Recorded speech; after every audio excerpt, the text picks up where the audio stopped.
Welcome to be digital. दोस्तों, आज की वीडियो में बात करेंगे जाति प्रमाण पत्र अवसर या बाधा के संबंध में।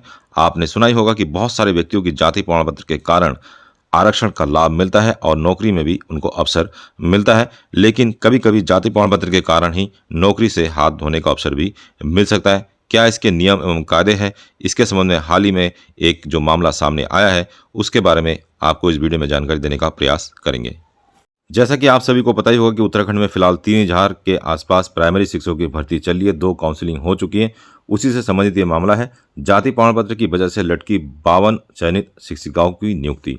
अर्थात प्रदेश के सरकारी प्राथमिक विद्यालय में सहायक अध्यापक के पद पर चयनित 52 शिक्षिकाओं की नियुक्ति जाति प्रमाण पत्र के पेज में लटक गई है, क्योंकि विभाग को भी अब समझ में नहीं आ रहा है कि इनके साथ नियुक्ति किस तरीके से दिया जाए। बेसिकली ये जो अध्यापिकाएं हैं जिनकी नियुक्ति होनी है, यूपी, दिल्ली एवं हरियाणा की रहने वाली है और इनकी शादी उत्तराखंड में हुई है। इसलिए विभाग भी कंफ्यूज हो चुका है कि इनको नियुक्ति दिया जाए तो एससी वर्ग के या ओबीसी वर्ग के इनको फ़ायदा दिया जाए या नहीं दिया जाए।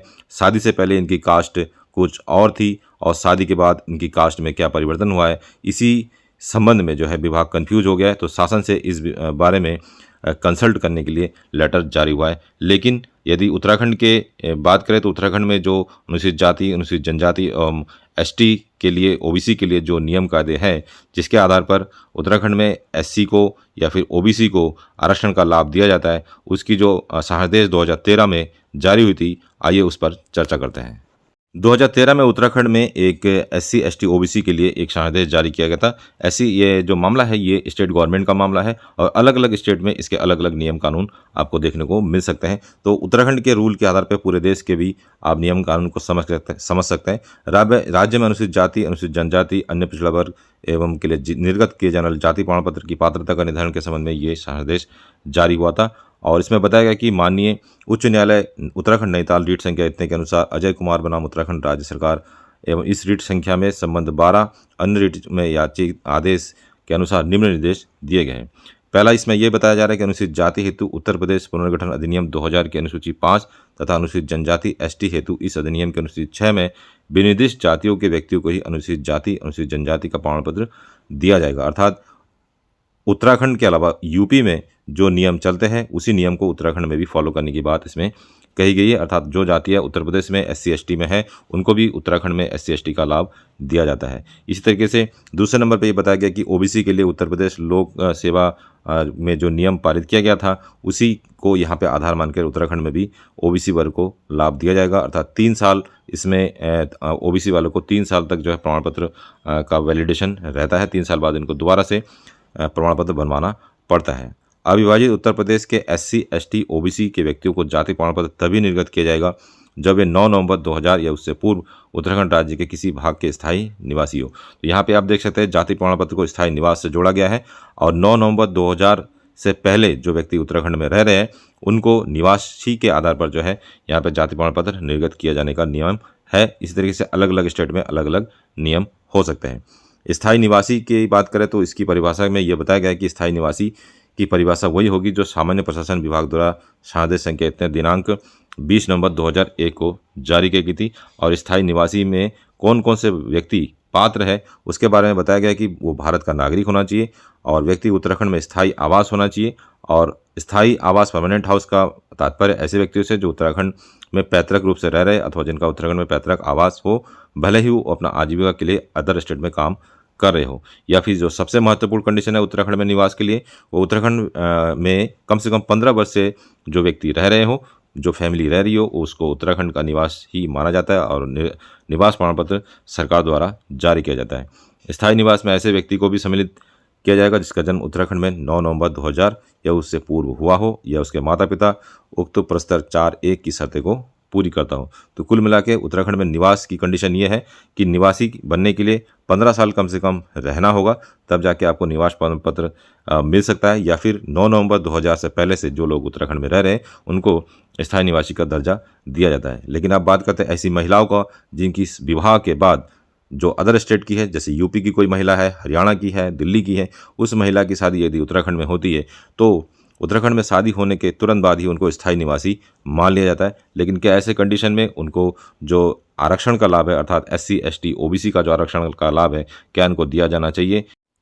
नियम 5 में बताया गया कि स्थायी निवासी में ऐसी पत्नी भी सम्मिलित होगी जो उत्तराखंड के स्थायी निवासी से शादी करने के उपरांत अपने पति के साथ उत्तराखंड में रहती है। अर्थात कोई महिला जो यूपी की है या फिर दिल्ली की है या हरियाणा की है या राजस्थान की है, उनकी शादी यदि उत्तराखंड के किसी युवक के साथ होती है तो उनको निवास प्रमाण पत्र बन जाएगा और निवास प्रमाण पत्र के आधार पर वो जो आरक्षण का लाभ है वो भी ले सकते हैं। स्थायी निवासी में ऐसे व्यक्ति भी सम्मिलित होगा जो वर्तमान उत्तर प्रदेश के किसी भाग से उत्तराखंड में माइग्रेट होकर उत्तराखंड में रह रहा हो और 4 से लेकर 5 तक कोई भी एक शर्त पूरी करता हो, अर्थात कम से कम 15 साल रहता हो।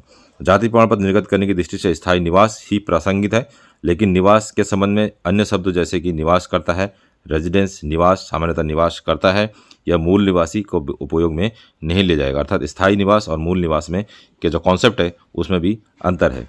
इसी तरीके से अन्य पिछड़ा वर्ग की बात करें तो अन्य पिछड़ा वर्ग में 9 नवंबर 2000 के पश्चात ओबीसी श्रेणी में सम्मिलित हेतु अधिसूचना जो जारी हुई थी उसके अनुसार जो अधिसूचित क्षेत्र है वहाँ पे स्थायी निवासी को मान्यता दिया गया है और बहुत सारे ऐसे क्षेत्र हैं जिनको ओबीसी घोषित किया गया है उत्तराखंड में। तो इस तरीके से आप देख सकते हैं जाति प्रमाण पत्र तैयार करने के लिए या जाति प्रमाण पत्र का दावा करने के लिए जो महिलाएं जिनका विवाह उत्तर प्रदेश से उत्तराखंड में हुआ है और जिनका विवाह दिल्ली की है या हरियाणा की है, उनका विवाह यदि उत्तराखंड में हुआ है और उन्होंने सरकारी नौकरी के लिए आवेदन किया है तो उनका स्थायी निवास तो बेसिकली आसानी से बन गया होगा, लेकिन जाति प्रमाण पत्र का लाभ उनको मिलेगा कि नहीं मिलेगा इस संबंध में विभाग कन्फ्यूजन की स्थिति में और सरकार के द्वारा ये डिसाइड किया जाएगा कि उनको भविष्य में जाति प्रमाण पत्र का लाभ दिया जाएगा एज ए जनरल के रूप में या उनको उसी आरक्षण वर्ग का लाभ दिया जाएगा जो उनके शादी से पहले का हो। नियमतः ये देखा गया है कि सुप्रीम कोर्ट का भी डिसीजन यही आया था जो पिछले 2018 में एक केस दर्ज हुआ था,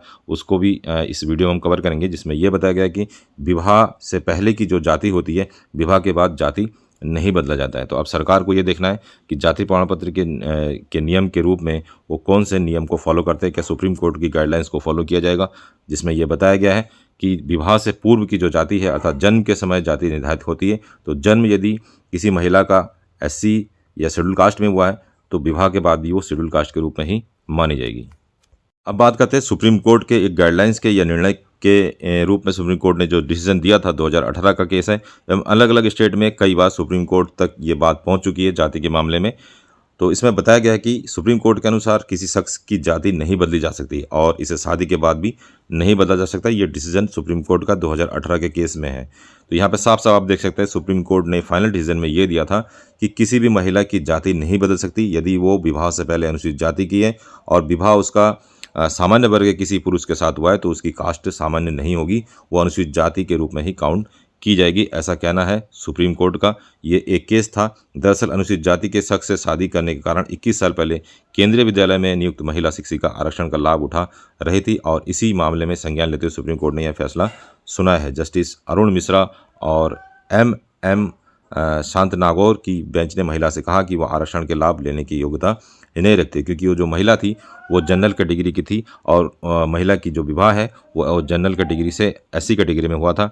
तो शादी के बाद उन्होंने अपना प्रमाण पत्र एससी के रूप में बनवाया था और जिसको सुप्रीम कोर्ट ने कैंसिल कर दिया और सुप्रीम कोर्ट ने यह बताया कि अनुसूचित जाति की महिला अगर जन्म से अनुसूचित जाति की महिला है तो शादी के बाद भी वो अनुसूचित जाति की रहेगी। सामान्य की महिला है तो सामान्य की महिला की शादी यदि अनुसूचित जाति से होता है तब भी वो सामान्य की ही मानी जाएगी। अर्थात जाति का निर्धारण जो है वो जन्म से होता है। जन्म में यदि आपकी जाति अनुसूचित जाति है तो शादी के बाद भी अनुसूचित जाति ही रहेगी और जन्म के अनुसार यदि आपकी जाति सामान्य कैटेगरी में है तो शादी के बाद भी सामान्य कैटेगरी में ही रहेगा, ऐसा मानना अनुसूचित जाति का है। ऐसा कई बार डिसीजन भी सुप्रीम कोर्ट के द्वारा दिया गया है। तो अब उत्तराखंड सरकार को ये डिसाइड करना है कि जिन भी महिलाओं की या जिन भी महिलाओं शिक्षकों की नियुक्ति प्रक्रिया को रोका गया है, उनको नियुक्ति लेटर नहीं दिया गया है, तो उनके संबंध में उत्तराखंड सरकार को डिसीजन लेना होगा कि उनको एससी का लाभ दिया जाए या ओबीसी का लाभ दिया जाए या फिर जनरल के अनुसार उनको नियुक्ति लेटर दिया जाए। अब इसमें फैसला राज्य सरकार के हाथ में है।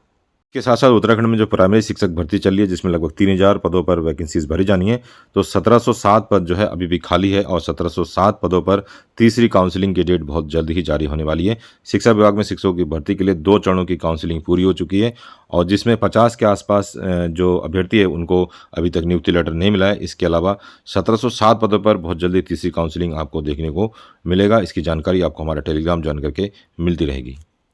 तो दोस्तों ये था आज का वीडियो। इस वीडियो के रिगार्डिंग कोई और जानकारी आपको चाहिए तो हमें कमेंट कर सकते हैं, या फिर वीडियो के डिस्क्रिप्शन में आपको हमारे टेलीग्राम का संपर्क सूत्र मिल जाएगा, उसे भी ज्वाइन कर सकते हैं। मिलते हैं नेक्स्ट वीडियो में, तब तक के लिए बाय बाय, जय हिंद।